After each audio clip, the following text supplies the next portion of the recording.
Welcome to Wanderlust and Wishes, the podcast where we explore the world one destination at a time. I'm Julie. And I'm Krystle. As travel agents with fantastical vacations, we are here to share our passion for travel and help you turn your wanderlust into reality. From hidden gems to bucket list adventures, join us as we dive into the sights, sounds, and stories of our favorite destinations. So grab your passport, pack your bags, and let's embark on this journey together.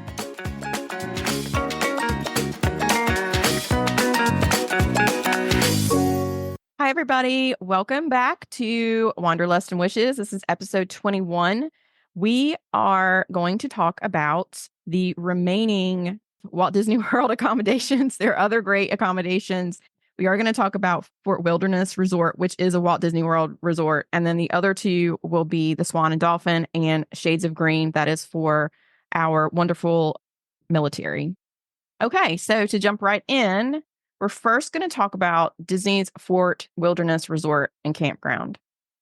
This area contains, as it says, the campground. So it has campsites where you can bring your RV. You can also tent. You can do a tent campsite. Not really sure why anyone would ever want to do that, but that's just me. You can bring your RV. Yeah, I'm not a camping person, so yeah. And then the other option you have are the cabins. And the cabins are interesting because they've just been updated and converted over to DVC properties. I can't really wrap my mind around that one. I think it's kind of weird, but that's just my opinion. We'll start with, in general, the resort and campground overall. It was opened in November of 1971. So right after the original opening of Walt Disney World, it opened as well. It has 799 campsites and 409 cabins that are all air conditioned, which is nice. Why didn't they go for one more on either of those? That's such an odd number. I don't know. It is kind of weird. And it's on more than 700 acres of forest. So it's a really pretty, it's a beautiful area. There's wildlife that you can see when you're out there. I know they also have a lot of times at the holidays. So at Halloween and Christmas, they decorate. People have like holiday decorating contests kind of thing. Like everybody like goes all out and decorates their campground area. So that's kind of cool. It's a big thing. And then they do the golf cart parades. Yes, they do. Yes, we'll talk about golf carts as an option too for transportation. And they also are one of the pet-friendly Disney resorts. There are some of the cabins are pet-friendly, and basically all of the campsites you can have your pet. You want to talk about the campsites? Yes. So there are 788 conventional campsites, and it's like they're like 20 different loops. So as you can kind of guess, this is a very large and spread out property. Most sites are fairly secluded from one another with lots of like vegetation and growth between the sites. And all campsites are back-ends and are a combination of paved driveway, which range in length from like 25 to 60 feet with a sandy pad. Each site is approximately 25 feet wide and comes with a picnic table and a charcoal grill, which is pretty standard of campsites. All your sites have electricity and water. And then there are 695 full hookup sites that also provide sewer. And then there are 90 partial hookup sites primarily used by tent campers, tent trailers, and then there are different campsite categories. The premium site is kind of called the big rig friendly. So that means that the larger RVs, larger than 45 feet in length, they're going to be able to use the premium site. And the sites are wider, up to 24 feet wider and up to 60 feet, meaning they have just basically the larger space, the larger paved space that Krystle was just talking about. Room for your slide outs. I'm sorry, they what? Room for the slide outs. Oh, yes. Yes. I'm gonna be real with you here. I am not, as I mentioned, I'm not a camper. I'm not RVer, any of those things. So I'm basically speaking some type of different alien language whenever I'm talking about these things. So just please, like, just give me some give me some grace if I say something that doesn't make sense or it just kind of comes out weird because I don't really know what I'm saying because it's just different for me. It's okay. I'll help you. Krystle grew up camping and I'm like, ooh, camping. Okay, so these premium sites also feature all of the amenities, water, power, sewer, cable, access to high-speed internet, plus upgraded picnic tables and grills. And they're just in a prime location as far as the loops goes. As we kind of talked about, like there's going to be better locations as far as closer to transportation, closer to the comfort stations and things like that. So they also now have a category called Premium Meadow Campsite. This was just added several years ago. This category offers the same options as the premium, except it's close to the Meadow Trading Post and the Meadow Recreation Area, the Bike Barn, and the campfire area. So again, this makes it just, it's almost like a preferred room, if you want to kind of call it that. So tent campers do have the ability to use premium sites, but since they have the full pad with no sand area, it's not something that most tent campers would want. It's more comfortable, they say. I would not know to be on sand. Well, and they're not going to find anywhere to like really put their tent stakes. So, oh yeah, see, I would have never thought of that. Yeah, see, yeah, there we go. And I mean, like I said, I don't think it also doesn't seem like it seems like the sand would be softer as well if you're like putting down your tent and laying on the ground. It sounds terrible. We also have the preferred campsites. They do include water, power, sewer, and cable, and they do have some internet access. Those campsites size vary in length and width and some can accommodate equipment up to 10 by 60. I'm assuming that that's maybe medium sized. I don't know. Yeah. Well, and they want you to know which size of like RV or camper or like trailer could fit. Yeah. But I do know that Disney likes to say that the actual size and shape of each site will, quote, depend on Mother Nature. So they're not all like cookie cutter, but that's what kind of. Yeah. Yeah. I mean, and I can understand that because, I mean, they have the little paved pad, but outside of that, I mean, they're not going to cut down extra trees and things like that. So the non-preferred sites are located farther from Pioneer Hall and the marina area. And a full hookup site in a preferred area will include a cable, but you can have a non-cable or partial hookup site in a preferred loop. That's a little bit confusing to the way they worded that, but campers will understand. The other thing, they do have comfort stations. So basically a place where you can shower and air conditioning. There's 15 comfort stations. So, and they're located throughout the campground. Many of the loops, I'm sure the preferred loops areas are going to have their own comfort station. Some of the smaller ones are going to share a single centrally located comfort station. The comfort stations are all air conditioned. They have private showers, restrooms, laundry rooms, pay phones. That's weird. I don't know why. I guess, I mean, I would assume you would have your cell phone, but I guess if you need one, they have pay phones. They have ice machines. It's $2 per 7-pound bag. They're open 24 hours a day, with the exception of laundry.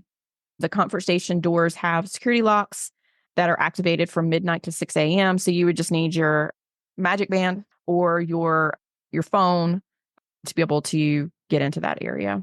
There's also an area that they have that's called Creekside Meadow, but it is basically like very bare bones campsite area. They will not make any changes to that area because it's for use by scout troops, schools, and other group campers that want to get the kind of bare bones camping experience. They are primitive campsites. Yeah. All right, let's move over to the cabins. The wilderness cabins are about 12 by 42 feet. There are 409 of them, and each have a wood deck outside with a picnic table and a charcoal grill. as Julie mentioned earlier, they did just go on substantial refurb in the late last year, and they fully turned them into DVC properties. So now they're more modern and with I guess they probably feel more modern too. Before they were more like Lincoln log looking Yeah, they cabins, literally looked like you built it out of Lincoln logs, for sure. and now they are more modern. They can sleep up to 6 adults, so they have a full kitchen, a living room. The couch in the living room area pulls out like down into the Murphy bed, and then is there bunk beds? Is that what Yeah, it is? they have like a separate room that has a queen bed, I believe, and it has a bunk beds in there. So you have 4 people that kind of sleep in that area, and then they have the Murphy bed that pulls out. So it allows 6 people to sleep there. And the cool thing about the kitchen is like it is a full kitchen, and it's stocked with the things that you need to cook. So you don't have to bring your pots and pans or anything like that. Like it has all of those things already stocked in there. I'm going on vacation. I don't want to cook. That Sorry. would not be me. Although we do that when we go to the beach, but it's Yes, just kind that's of a true. thing. So transportation, there are 3 internal buses. 3. Purple, orange, and yellow. And they go between the outpost depot near the entrance to the resort to the settlement depot, and then near the resort's marina. If you don't know where you're going, just ask a sweet little bus driver and they will direct you, because I've been over here and I need to get here. And he goes, well, hop on here. I'll drop you off at the other one because this is not the right bus that will get You're you in there. the wrong spot.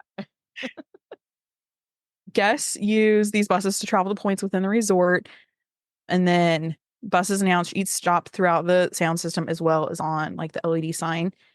And then the complimentary transportation is available 1 hour prior to Disney theme park opening time, up to 3 hours after park closing. And then additional buses operate until like 3 a.m. from Disney Springs. And then certain areas of the resort are also connected by well-lit, paved, low-grade walking path. So that's basically saying you hop on the purple, orange, or yellow, depending on where you're at, to go to the main depot, where you will then catch like the park buses. Guests often will rent electric golf carts to explore the area, or just to get around because it's so big. There are rules. You can only put 4 in a golf cart. Guests must be 18 years of age or older to rent one. And reservations are highly recommended because they only have so many available. And I think you can only rent from Disney now. They've switched it. Yeah, I think so. I mean, I think they have like Their fleet. they have them on site, yeah, where you rent them from them. Let's move on to dining. There are several options for dining. And obviously, some of these, like just like with other resorts, you don't have to be staying at the campground or in a cabin to be able to access these. You can take transportation to get to Fort Wilderness and go to these. And there's a couple of them for sure that people are very popular and people like to go to. The first one is Crockett's Tavern. It is located in Pioneer Hall. It features beverages and snacks such as pizza, quesadillas, etc.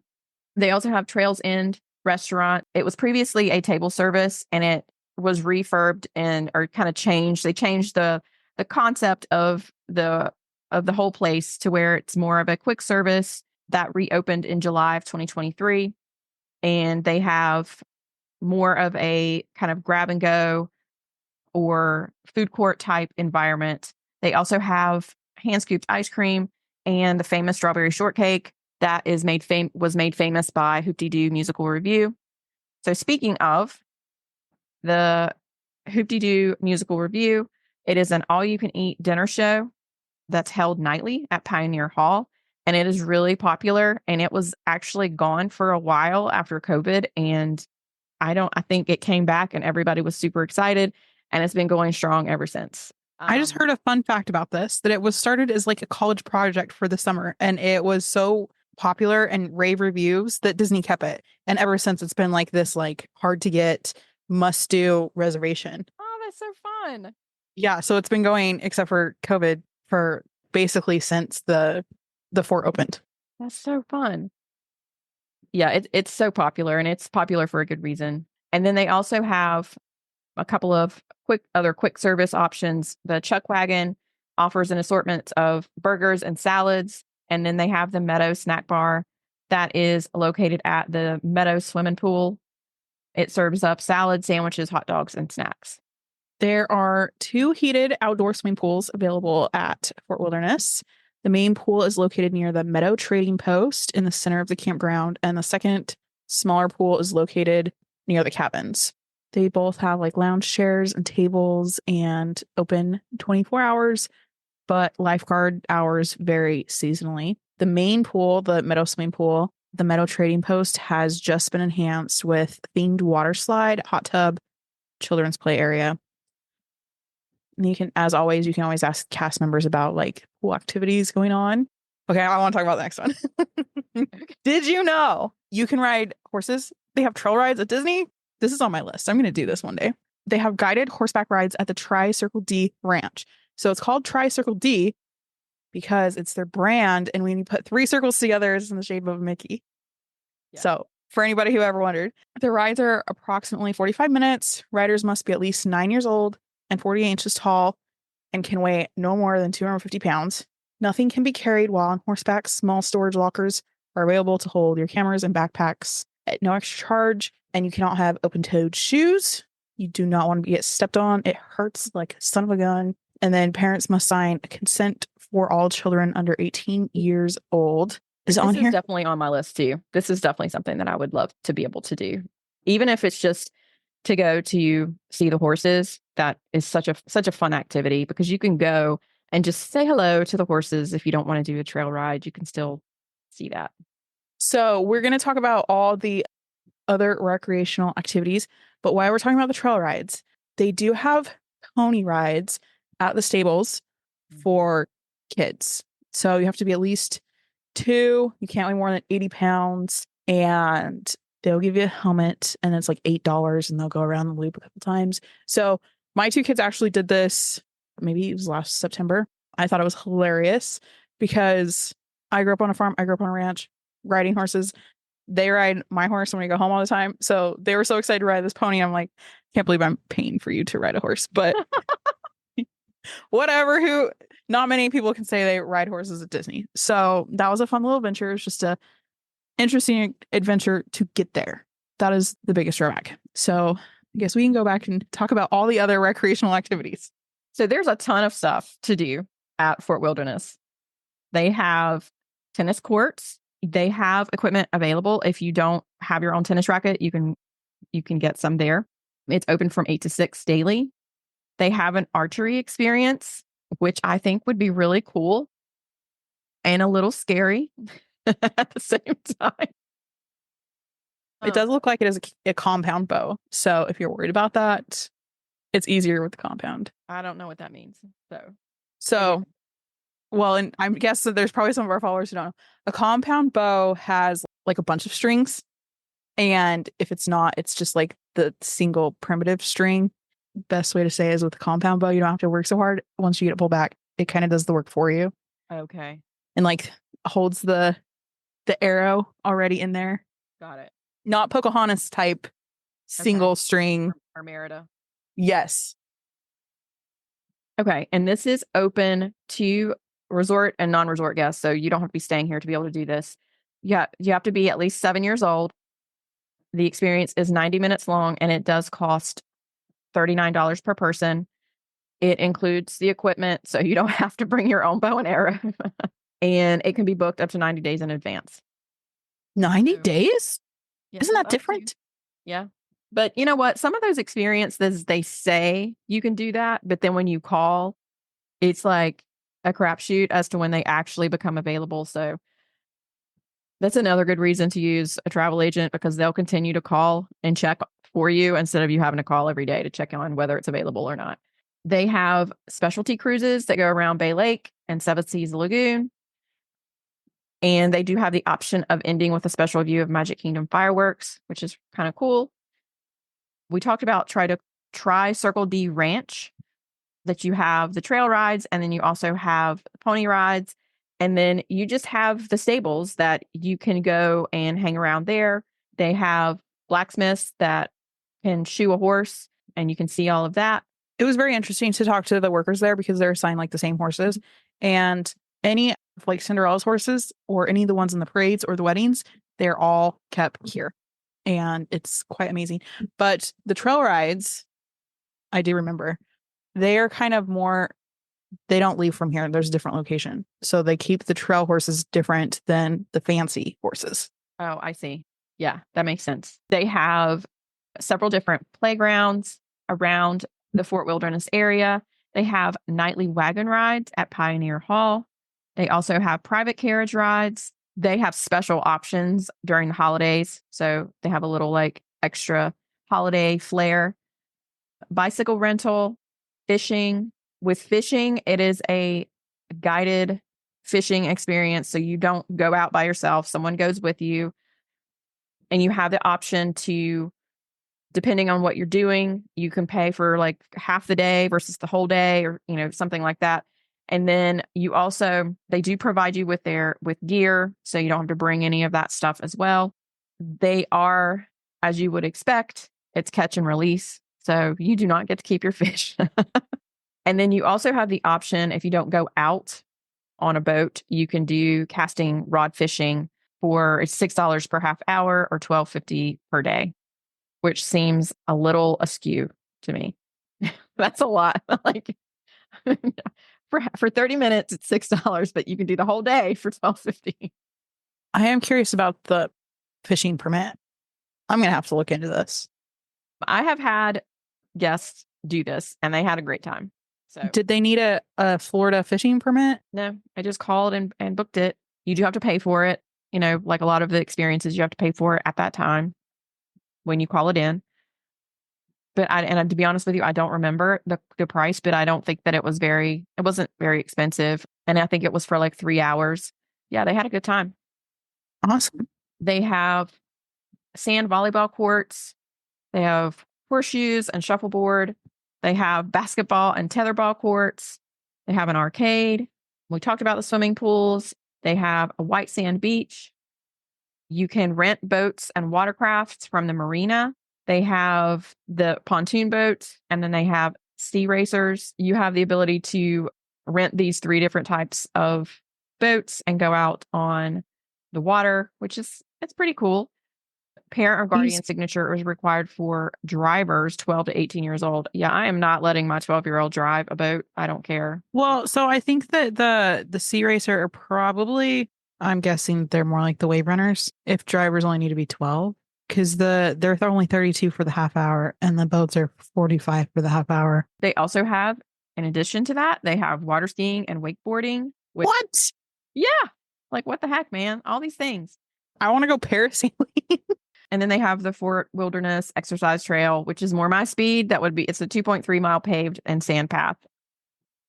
And then they also have, which is so cool, this is one of the cool things about staying in this area. They do have the electrical water pageant that you can see run nightly at 9:45, and you can see it from the Fort Wilderness beaches and the marina. I think that would be so fun. So I'm going to guess, because these campsites are very hard to come by, and there are people who will stay for months at a time. Because to me, if I'm going to Disney, I'm going to go to the parks. I'm not going to stick around and do a bunch of stuff. But for those people who go stay for 6 weeks, they might pop in and out of the parks once in a while, but they need things to do. Yeah, and there's, tons of stuff. Like, that's just craziness. Let's jump over to, we commonly call it the Swamp. Near the boardwalk area, there are 2. Well, you have the Swan and Dolphin, but then you also have the Swan Reserve that they just added. So it's kind of 3. Kind of 2 properties. They're Marriott owned, and they're pretty luxurious, I would say. They both kind of have space for conventions, so a lot of people stay there for conventions. So if you're on a business trip to Orlando, you should suggest here so you're in the bubble.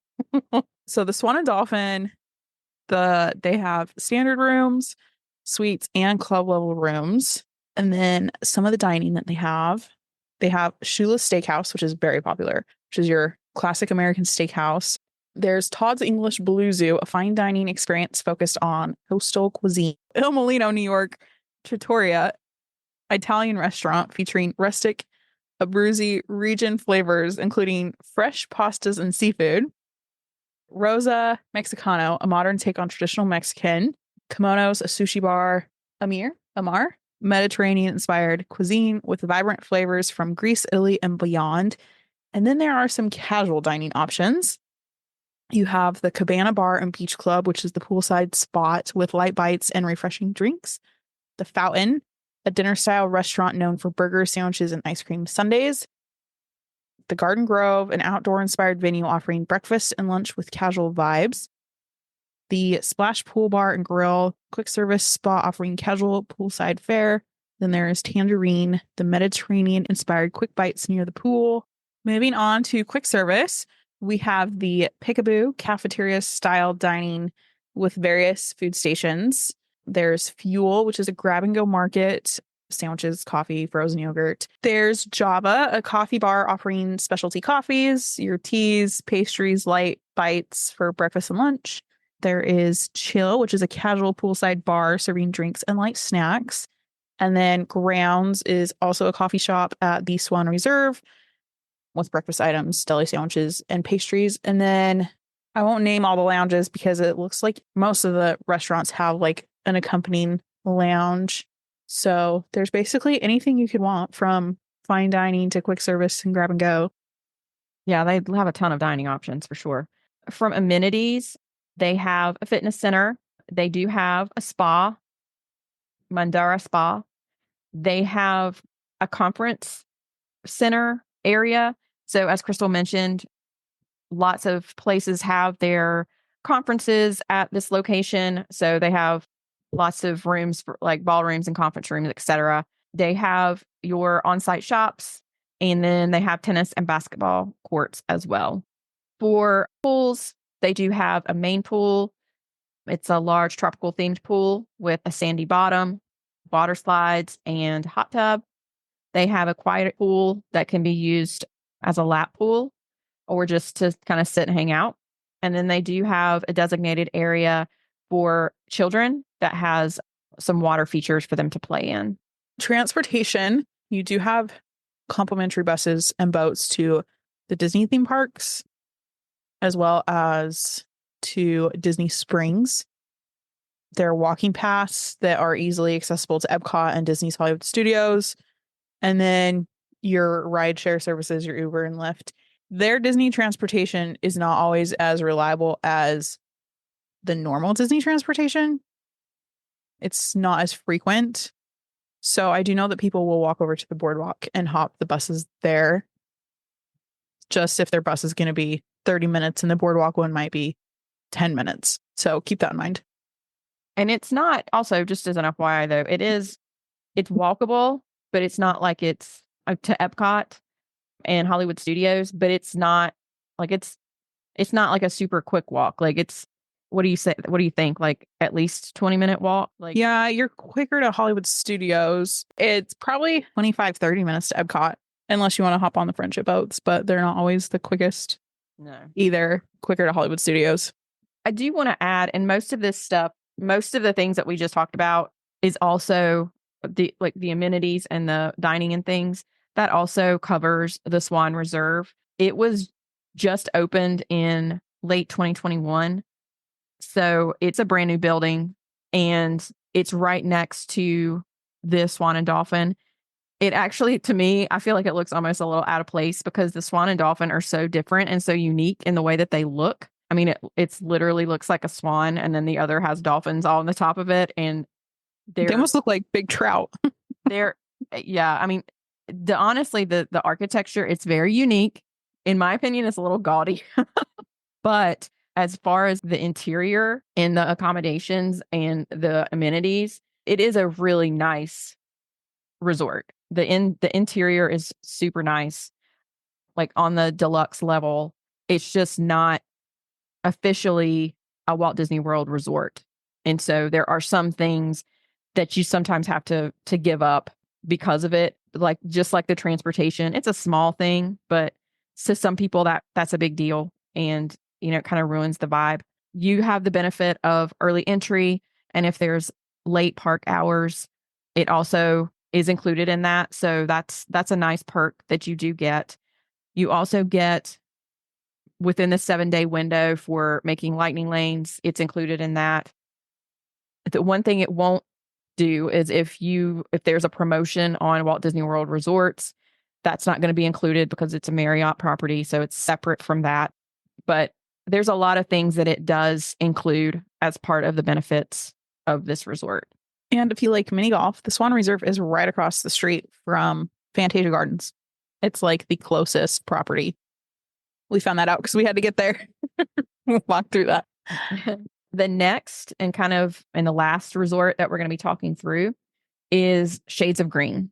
This resort is specific to those serving in the military. You actually have to be an active or retired military. If you are a Department of Defense civilian, you could be eligible. There's very, very specific in the eligibility requirements, and you have to have specific identification in order to make sure that you're able to do that. And they definitely they don't play if you cannot sneak into this resort. And also, just as an FYI, before we start talking through this, you have, as the active military or as the person that is eligible, you have to be staying at the resort with your party. So you can bring your family with you, of course, but you have to be staying as part of that reservation. You cannot make reservations on someone else's behalf. And when you check in, you have to provide identification. You're not able to kind of, like we were saying, you can't make that for someone else and expect them to be able to check in without having you there. So this is located near the Magic Kingdom. Well, it would be considered Magic Kingdom resort area, kind of across the parking lot to the Polynesian, like on the golf course, just so you kind of have an idea as we're talking through what this is. They have several different accommodations. They have your standard room, and then they have a poolside room, and then they also have suites. The standard room and poolside room sleeps up to 5. Then they have a junior suite and a garden suite that sleeps up to 6. And then they have a family suite that sleeps up to 8 and a palm suite that sleeps up to 10. And then they have the kind of Mac Daddy Magnolia suite that sleeps up to 10 people. And that's probably their most it's almost like the 3-bedroom villa type accommodation for Shades of Green. And it does look like they have done a refurb of the rooms. They look pretty nice. It's not going to be on the same scale as what you would find in a deluxe resort for Walt Disney World, but it's the accommodations look pretty nice. Rooms start at $179 for your standard room, and this is per night, and go all the way up to $829 per night for that Magnolia suite. And the pricing is based on your rank. And so we definitely don't want to go into like the ins and outs of that, but your pricing is going to range depending on that. So when it says starting at, that's going to be dependent upon where you rank or maybe what your last rank was. There's definitely different rules for staying at this resort. So if you are a member of the military, or you're retired military, please reach out to us. We'll be happy to help you, through this. But it's a little bit different than the other Walt Disney World resorts, for sure. From dining perspective, they have the Evergreen Grill. It is casual dining that serves breakfast and lunch. They have the Oasis Bar and Grill. It is poolside dining that offers light bites. The Java Cafe, which as you can imagine, is a coffee shop. And then they also have the option to do banquets and events if you wanted to do something, if you had a special event that you wanted to have catered on site. As far as amenities, we have a fitness center. They have a spa, so you can get a range of treatments, including massages and facials. There's a business center. There's a game room. And then they have 2 pools. There's like the main pool, has like a spacious tropical theme. offering plenty of lounge chairs, umbrellas. And then there's a children's pool, which is a separate area designed for younger guests, featuring shallow water and playful elements. And then they do have complimentary shuttles to all of the Disney theme parks and Disney Springs. Overall, Shades of Green, they are a unique and affordable option if you are military, but it doesn't hurt to run them against, like, the value hotels might be cheaper in some cases. So just reach out and we can run the numbers for you. And then there is another category. It's called a more great accommodations, or like a good neighbor. So I just wanted to include these because these are hotels that Disney has partnered with, mostly around Disney Springs, that we can still package with tickets. So it can be like a Marriott or Hilton or like the Four Seasons. And so they are an option, but just know that unlike Disneyland, these aren't as convenient. I know a lot of people will book these thinking they are cheaper, but if you account for like your parking cost at the parks, your Ubers, your resort fees, chances are the cost might be more expensive or equal to like a value or some of the moderates. So there is a time and a place for these, and every family is different. But if you let us know your concerns, we can run the numbers for you just to see. Because I know a lot of people will reach out about these first, and then it's like you start looking into shuttles and they have like a 10 a.m., a 2 p.m., and a 6 p.m. So if you're not coming at that time, you'll have to Uber, which then brings in the issues of car seats. And it's expensive. Uber's not cheap. If you have to do it every single time you're going back and forth, you feel like you might be getting something cheaper, but the convenience of having transportation provided for you is sometimes worth it. And then on top of it, it can be just as expensive because of the cost of Uber. Yes. So we just want to throw these in here because it is an option, but sometimes it's not always the best option. We hope that you have enjoyed our Walt Disney World Resort review. We had fun talking about them, and we hope they were really helpful. We would love to talk to you about any of them, whatever category works best for you. Thank you for following along. We would love it if you could go leave us a review or share one of your favorite episodes with a friend just to help get our name out there. We'd really appreciate it. We'll talk to you all next week. Bye.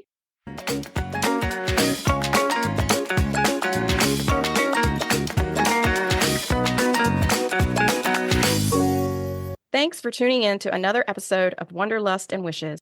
If you enjoyed today's episode, don't forget to subscribe and leave us a review on your favorite podcast platform. And remember, the world is full of wonders waiting to be explored. Until next time, happy travels. Bye for now.